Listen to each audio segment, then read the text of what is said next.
फिर कब उड़ गई केहू के पता ना चला। सबके समानवे कस गई खोज से दिखलस न केहू गई कवना डगर से दिखलस न केहू गई कवना डगर से।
प्यार भरा आशीर्वाद आदरणीय मिथिलेश जी आपकी तरफ से कोटि कोटि प्रणाम आशीर्वाद धन्यवाद।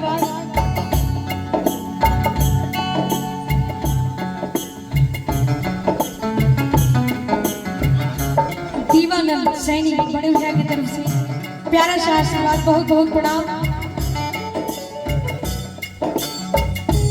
बहुत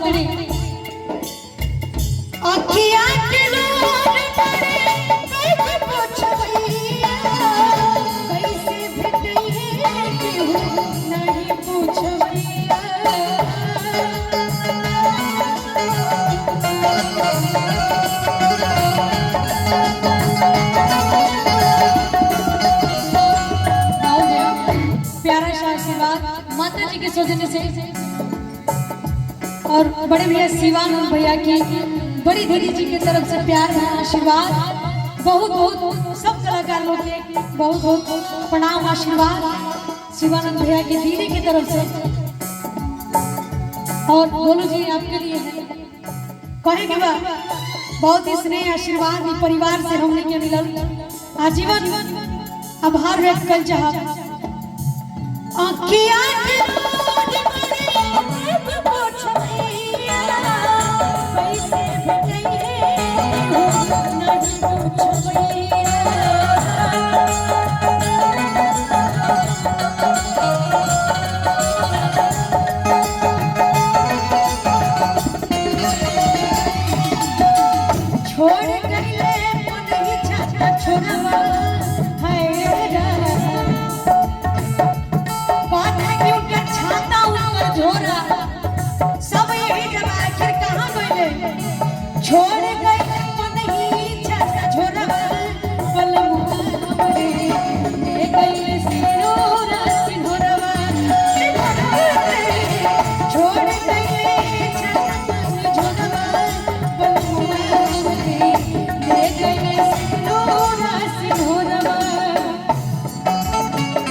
बाबू हाँ ये हमसे बहुत पहले ही मिलना बहुत प्यारा सा आशीर्वाद जब हम गए तभी मिले हमसे।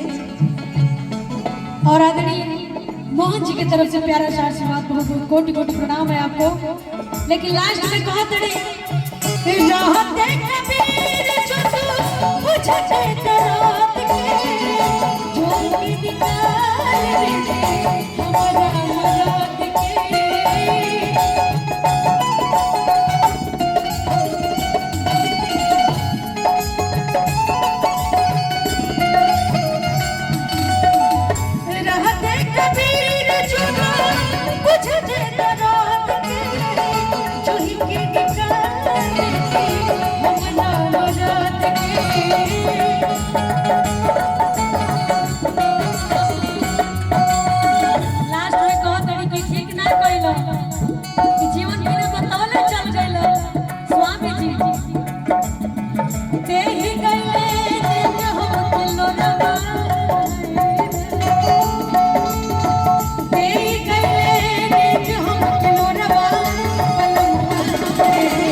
एक